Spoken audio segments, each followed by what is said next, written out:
À la fête, j'ai renversé du vin par terre. Juste une petite éclaboussure, un accident. Mais mon père s'en fichait. Sa main a claqué sur mon visage avant même que je puisse m'excuser. Je suis tombé par terre. Le sang a éclaboussé le marbre, et sa voix, plus forte que la musique, a secoué la pièce. Fille inutile. Dehors. Tout le monde s'est figé. Sauf mon frère. Il a détourné le regard. Je me suis relevée, tremblante. Ma joue me brûlait. Ma fierté me brûlait encore plus. Je n'ai pas pleuré. Je n'ai pas crié. Je suis sorti. Mes talons résonnant dans le couloir comme des coups de feu que personne ne s'est arrêté pour entendre. L'air de la nuit était glacial. Les vitres de ma voiture se sont embuées alors que je conduisais en silence, ma main tremblante sur le volant. Quand je suis rentré chez moi, j'ai jeté mes talons dans l'entrée et j'ai regardé mon téléphone. 53 appels en absence, et pas un seul par inquiétude. Chacun devisait à me contrôler. Et c'est à ce moment-là que j'ai réalisé que je n'avais plus rien à perdre. Les gens disent que l'héritage est un cadeau. Dans ma famille, c'était une arme. Les Jordan étaient la royauté de Boston. Mon père, Martin Jordan, dirigeait la moitié de l'immobilier commercial de la ville et agissait comme s'il possédait l'autre moitié. Mon frère, Cole, suivait docilement ses traces, intelligent. Posé et silencieux quand c'était le plus important. Et moi? J'étais la fille qu'ils aimaient présenter comme un autre Benjamin avec un sourire poli et une poigne serrée sur mon coude. Comme s'ils craignaient que je dise quelque chose d'embarrassant. J'ai appris très tôt à ne pas trop parler, à ne pas prendre de place, à ne pas faire d'erreur. Ma mère est décédée quand j'avais 11 ans. Après cela, la maison est devenue plus froide que l'hiver. Mon père est devenu obsédé par l'idée de préparer Cole à devenir une personnalité publique et de contrôler tout ce que je faisais. Mes vêtements, mes études, mes paroles. Tout était mesuré à l'aune du nom Jordan. Je n'étais qu'un reflet. Et quand mon reflet ne lui plaisait pas, il le brisait. Pourtant, j'ai essayé. J'ai fait profil bas, j'ai eu des notes correctes. J'ai obtenu mon diplôme universitaire au printemps dernier et j'ai trouvé un emploi discret dans une organisation à but non lucratif qui aide les adolescents déplacés. Rien de tape à accent grave-l'œil. Rien de scandaleux. Mais pour mon père, ce n'était pas un succès. C'était une faiblesse. Tu as renoncé à une place en faculté de droit, avait-il dit. En regardant ma lettre d'acceptation d'un air renfrogné comme si elle l'insultait. Tu veux aider les gens? Fais des dons d'argent. Ne gâche pas ta vie. Alors? Quand l'invitation au gala est arrivée, la fête annuelle de fin d'année de la Fondation Jordan, j'ai hésité. Je savais que je n'étais pas la bienvenue de la même manière que Cole. Je n'étais pas celle qui faisait des discours ou coupait des rubans, mais je me suis quand même présentée dans une robe noire que maman portait autrefois, sobre, respectueuse. Je voulais juste prouver que je pouvais y exister sans causer de problème. Le manoir était bondé, des lustres en verre, de l'argenterie polie. Des gens dont les noms de famille ouvraient des portes que le mien n'ouvrait jamais. Je souriais à des gens qui me regardaient à peine. Je versais du vin aux invités quand les serveurs étaient débordés. J'écoutais le rire tonitruant de mon père de l'autre côté de la pièce et je regardais Cole hocher la tête à ses côtés comme une ombre dotée d'un pouls. Et pendant quelques instants, j'ai presque cru que j'avais réussi. J'avais survécu à la soirée. Puis mon talon s'est pris dans le bord du tapis. Le vin a basculé vers l'avant au ralenti et a touché le sol en un large arc pourpre. Mon souffle s'est coupé, mon cœur s'est serré. Et puis il s'est retourné. La gifle est arrivée plus vite que la honte. Mais la vérité, c'est que la violence n'a pas commencé avec sa main. Elle a commencé il y a des années, avec la façon dont il parlait de moi quand il pensait que je n'écoutais pas. Avec chaque fois qu'il m'a traité de douce, de fragile, de jetable. La gifle a juste prouvé qu'il le pensait vraiment. La gifle a résonné plus fort que la musique. Ma tête a basculé sur le côté et j'ai reculé en trébuchant, le verre à vin se brisant sous mes talons. Perdant l'équilibre. J'ai goûté le sang avant même de réaliser que je saignais. Ma lèvre s'était fendue contre mes propres dents. Un filet chaud a coulé le long de mon menton jusqu'au marbre blanc.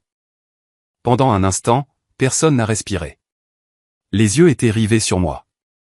Certains écarquillés par le choc. D'autres plissés par la curiosité. Personne n'a bougé. Personne n'a rien dit. Comme s'il avait voulu le dire depuis des années et qu'il avait juste eu besoin de la bonne scène. La salle n'a pas eu de hoquet de surprise. Elle n'a pas protesté. Elle a absorbé la violence comme si elle avait déjà tout vu. Mes joues me piquaient. Ma fierté s'est fissurée comme une côte, mais je ne me suis pas effondré. Je me suis tourné vers Cole. Il se tenait de l'autre côté de la pièce, figé sur place, un verre de scotch à la main, le même que Père lui avait tendu plus tôt avec une tape fière sur l'épaule. Il m'a regardé. Puis il a détourné le regard. Pas de honte, de silence. Le genre de silence qui choisit la sécurité plutôt que la vérité. Il ne s'est pas avancé. Il n'a pas prononcé mon nom. Et cela, d'une certaine manière, a fait plus mal que la gifle.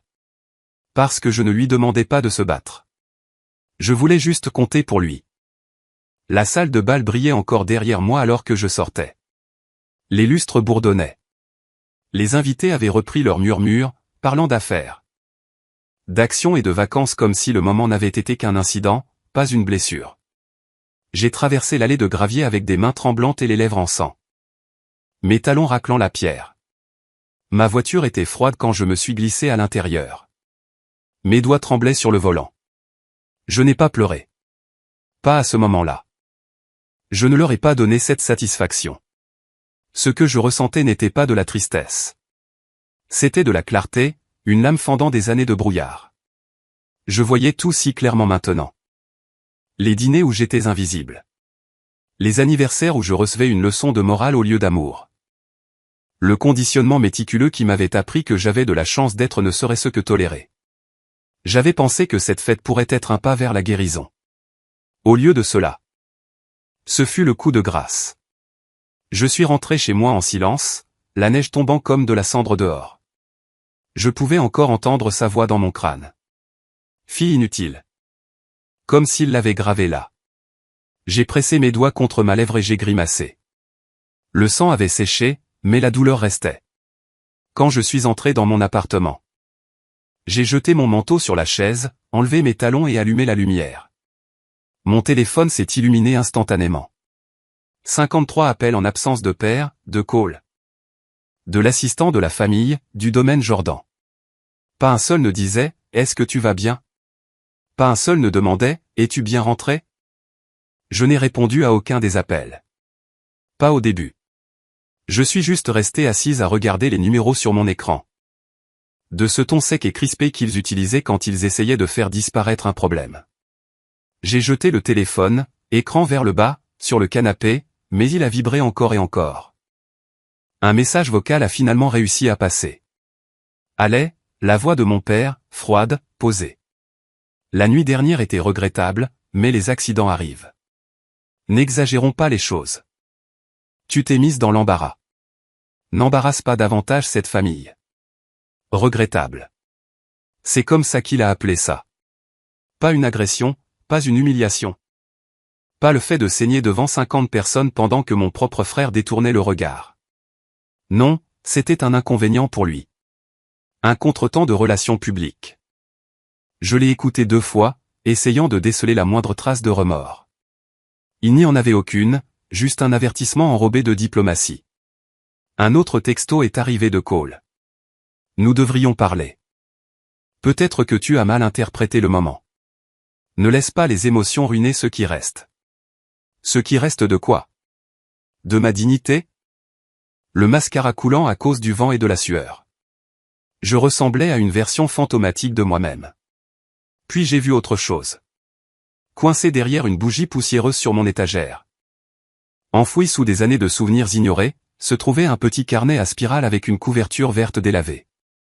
Je l'ai pris avec des mains tremblantes et je l'ai ouvert. Mon vieux journal de lycée. Mais il n'était pas rempli de rêves ou de béguins. Non, c'était un registre. Que ça me donnait l'air de pleurer mon propre avenir. Cole a eu une Rolex. J'ai eu le silence. Père a dit aux invités que j'avais abandonné l'université. Ce n'était pas vrai. Page après page.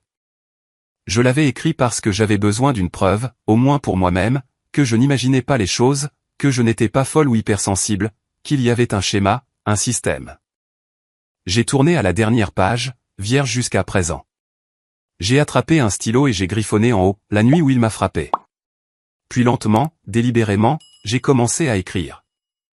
Où ça s'était passé, qui était là, ce qu'il avait dit, ce que Cole n'avait pas dit. Je ne savais pas encore ce que j'allais en faire. Parce que j'avais passé toute ma vie à me faire toute petite, à me réduire pour survivre. Maintenant, enfin, je sentais quelque chose changer. J'en avais fini de survivre. Le lendemain matin. Juste somnolé par intermittence, serrant le carnet vert comme s'il pouvait me maintenir ancré. Mon téléphone n'avait pas cessé de vibrer. Plus d'appels du domaine. Un courriel laconique de la représentante en relations publiques de la famille, une certaine Dana que je n'avais rencontrée que 2 fois, nous espérons que cela pourra être résolu discrètement. J'ai claqué l'ordinateur portable et je me suis levé. J'avais besoin de respirer, de réfléchir, de m'échapper de la chambre d'écho de mon appartement avant de m'y noyer. Alors, j'ai pris ma voiture et j'ai conduit, pas vers le travail, pas vers la salle de sport, mais vers un nom que je n'avais pas prononcé à voix haute depuis des années. Leia, la sœur cadette de mon père. La femme qu'il ne mentionnait jamais sans que cela soit suivi des mots imprudentes, émotives ou honte. La femme qui avait disparu des réunions de famille plus d'une décennie auparavant. Je me souvenais de murmures selon lesquels elle avait refusé d'épouser l'homme que Martin avait choisi pour elle. Qu'elle avait vendu son héritage pour financer une organisation à but non lucratif dans le Vermont. Qu'elle lui avait dit lors d'une dernière dispute hurlante, « Ton royaume est bâti sur la peur ». C'était la seule adulte qui lui avait jamais tenu tête. Et j'avais besoin de quelqu'un comme ça maintenant. Elle vivait dans un tranquille immeuble en grès brun juste à côté de Davis Square. L'interphone portait encore son nom, L. Jordan. Mes doigts ont plané dessus, puis ont appuyé. Une longue pause, puis une voix. « Allô ? C'est Allais, ai-je dit, la voix brisée. Je ne sais pas si vous... » Montez, dit-elle, et la porte s'est ouverte avec un bourdonnement sans un mot de plus. L'appartement était chaleureux, encombré, habité. Des livres partout. Des photos de chiens et de montagnes. Et elle était là, debout près de la fenêtre avec une tasse à la main. Les mêmes boucles rousses, maintenant parsemées d'argent. Les mêmes yeux vifs. Le même feu de défi dans sa colonne vertébrale. « Je t'attendais, dit-elle simplement. J'ai craqué. Je lui ai tout raconté, la gifle, le silence, les messages vocaux. La pression pour que je me taise. Elle n'a pas bronché, n'a pas scié. Quand j'ai eu fini, elle m'a versé du thé et a dit, « Tu sais, ton père m'a frappé aussi une fois. » Pas avec sa main. Avec ses mots. À plusieurs reprises, publiquement, jusqu'à ce que je commence à le croire. Je l'ai dévisagé. « Qu'est-ce que tu as fait ?» Elle a souri. Je suis parti. Puis j'ai construit une vie si solide qu'il ne pouvait pas l'ébranler avec un seul mot. Nous sommes restés assis en silence un moment. Puis elle a ajouté, « Ils veulent ton silence, Allais. Parce que ta voix est la seule chose qu'ils ne peuvent pas contrôler. » Et d'un coup, j'ai su que je n'étais pas venu ici pour m'échapper. J'étais venu ici pour commencer. Leia m'a fait de la place dans la chambre d'amis.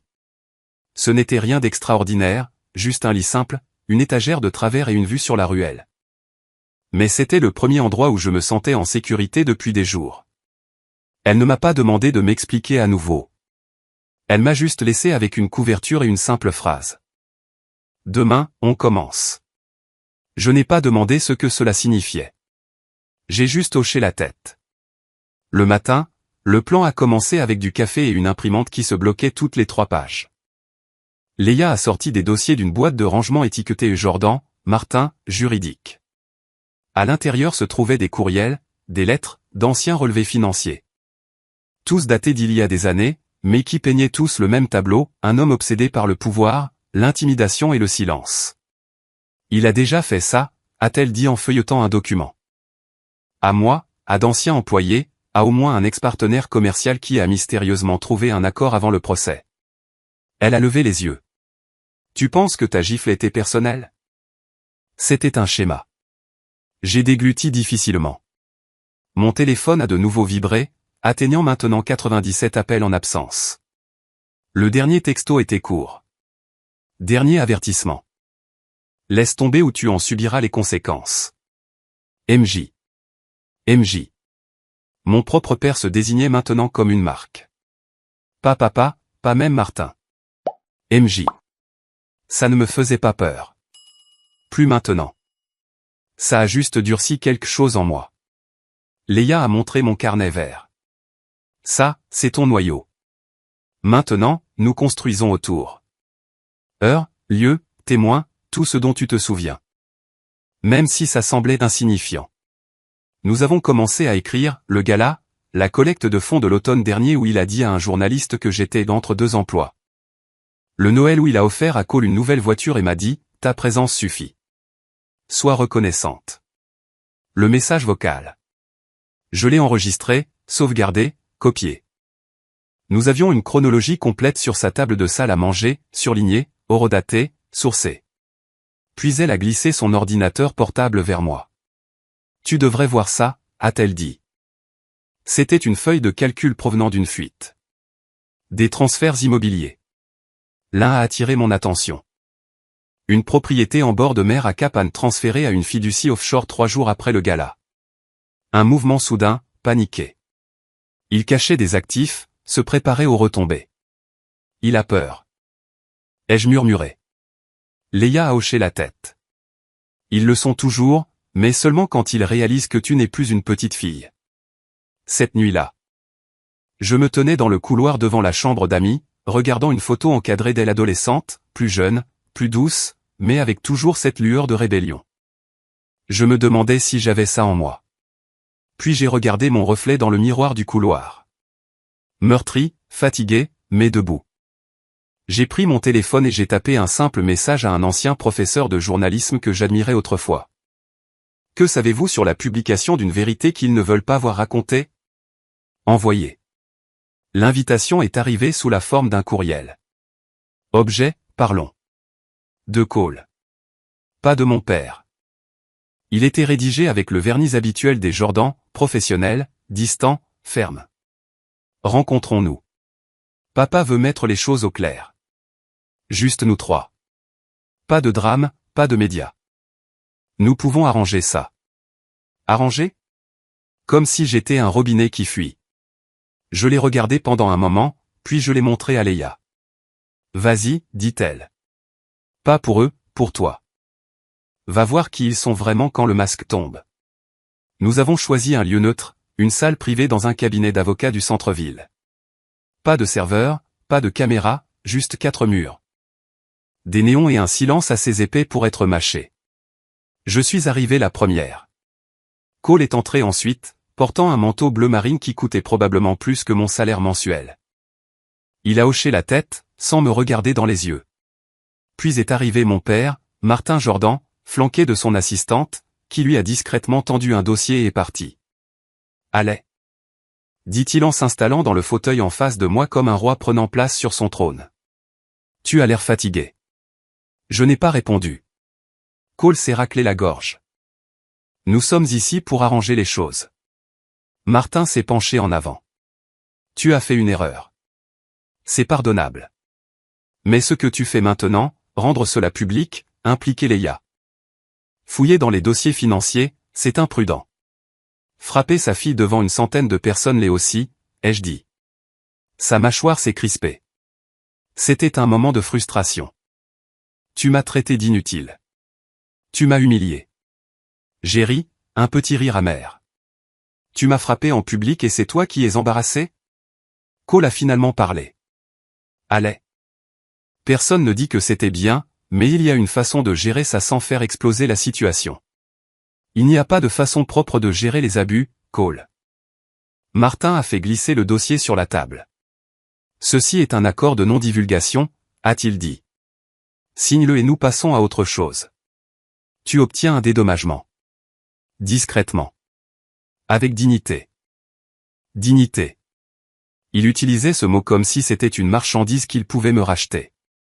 Je ne signerai rien, ai-je dit. Et je ne resterai pas silencieuse. Ses yeux se sont aiguisés. Nous ne voulons pas aller aussi loin. Je me suis tourné vers lui.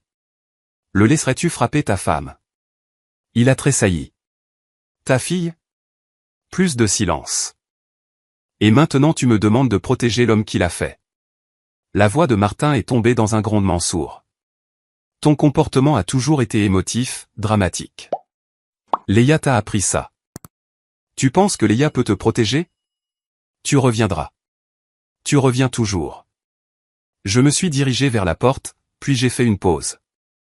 Tu ne me connais pas du tout. Et c'est la seule raison pour laquelle tu pensais que je resterais silencieuse.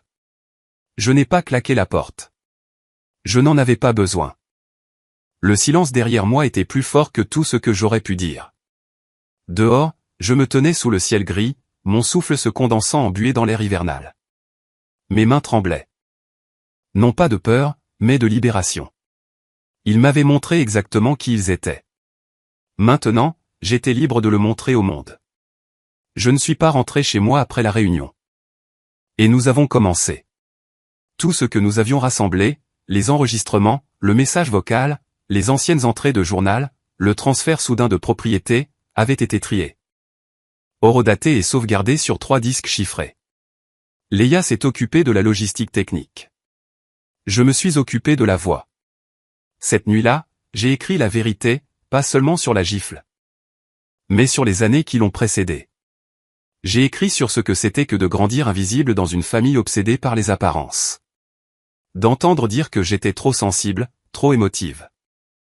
J'ai raconté l'histoire que chaque famille parfaite espère que personne ne racontera jamais. Puis nous avons appuyé sur envoyer. Un journaliste d'investigation, un des anciens contacts de Léa, avait accepté de publier l'article. Il a vérifié les documents, recoupé les transferts financiers, fait correspondre mes notes de journal avec les registres immobiliers, les déclarations fiscales. L'ironie ne m'a pas échappé. Je n'avais pas de billets. Je n'en avais pas besoin. Le lieu était fait de verre et d'or. Niché dans un hôtel au sommet d'une colline où les riches se portaient un toast les uns aux autres pour faire semblant de s'en soucier. Je portais un simple manteau noir et je suis entré dans le hall comme si j'y avais ma place, parce que c'était le cas. Pas dans leur monde, mais dans la vérité. À l'intérieur de la salle de bal, les lumières scintillaient au-dessus de nos têtes et les serveurs flottaient avec du champagne, des rires, des talons qui claquent, du cristal qui teinte, tout comme la nuit de la gifle. Sauf que cette fois, c'était moi qui tenais l'allumette. De l'autre côté de la pièce, je l'ai vu, Martin Jordan, sur scène, prononçant un discours sur la dignité et les valeurs familiales. Les flashs des appareils photo crépitaient, les gens applaudissaient. À exactement 20h05, les téléphones ont commencé à vibrer. 1, puis 5, puis des dizaines. Les écrans se sont allumés avec les dernières nouvelles. Exclusif, l'empire de la famille Jordan sous surveillance après des allégations d'abus et de malversation financière. Le Boston Standard. L'article a frappé fort. Nom, date, document, audio, même le message vocal, n'embarrasse pas davantage cette famille. La salle a ondulé. Les murmures se sont élevés comme une vague. Un donateur est sorti, puis un autre. La voix de Martin a faibli. Il a jeté un coup d'œil à son assistante, qui était pâle et composait déjà un numéro sur son téléphone. Cole se tenait près du rideau latéral, les poings serrés, la mâchoire tendue. Puis Martin a craqué. C'est une campagne de diffamation. Elle est instable, vindicative. Mais les microphones étaient toujours allumés et les caméras tournaient toujours. Pour une fois, le monde a vu ce que j'avais toujours vu. Je n'ai pas attendu le reste. Je pensais être la seule. Vous m'avez fait me sentir moins seul. Martin avait bâti son monde sur le silence. Ce soir-là, j'avais transformé ce silence en tempête. J'ai emménagé dans un minuscule appartement au-dessus d'une librairie 3 semaines plus tard. Une chambre, des murs en briques, pas de sol en marbre, pas de lustres importés. Juste l'odeur des vieilles pages et le bruit du vent qui faisait vibrer les fenêtres. Ce n'était en rien comparable au domaine des Jordan, ce qui signifiait que c'était tout ce dont j'avais besoin. Pour la première fois de ma vie, j'ai choisi où placer mes meubles. J'ai choisi les couleurs des murs. J'ai choisi le silence, et pas celui qui m'était imposé par le pouvoir, mais celui qui ressemble à la paix. Le cycle des nouvelles a été rapide. En quelques jours, Martin faisait l'objet d'une enquête pour malversation financière. Les sponsors se sont retirés. Les membres du conseil d'administration ont démissionné. Cole est devenu silencieux. Il a envoyé un seul courriel, « J'espère que tu trouveras ce que tu cherches ». Je n'ai pas répondu. Léa venait me voir tous les dimanches. Elle apportait du thé, de nouveaux livres et des histoires qui me faisaient rire jusqu'à ce que je me souvienne que je le pouvais. Un matin. J'ai ouvert une enveloppe sans adresse de retour. À l'intérieur se trouvait une note écrite d'une écriture acérée et inconnue. Tu as détruit la famille. J'espère que tu es fier.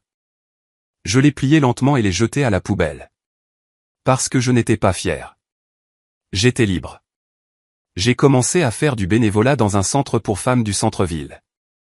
J'animais des ateliers d'écriture, j'aidais les survivantes à façonner leurs histoires, non pas pour les tribunaux, mais pour la guérison. L'une d'elles m'a demandé. Comment as-tu su qu'il était temps de parler? Et je lui ai répondu, quand le silence a commencé à ressembler plus à leur voix qu'à la mienne. Cette nuit-là. Je me suis assise près de ma fenêtre, les genoux ramenés contre ma poitrine, regardant la ligne d'horizon de Boston clignoter derrière le brouillard. Quelque part en bas, la vie continuait. Les gens se dépêchaient d'aller dîner. Des rires résonnaient entre les bâtiments. J'ai siroté mon thé et j'ai pris mon vieux carnet. La première page disait toujours « La nuit où il m'a frappé ». Mais la dernière page était vierge. Je l'ai ouverte et j'ai écrit « C'est la première nuit où je n'ai pas l'impression de devoir me justifier auprès de qui que ce soit ». Puis j'ai fermé le livre. Non pas pour oublier, mais pour aller de l'avant.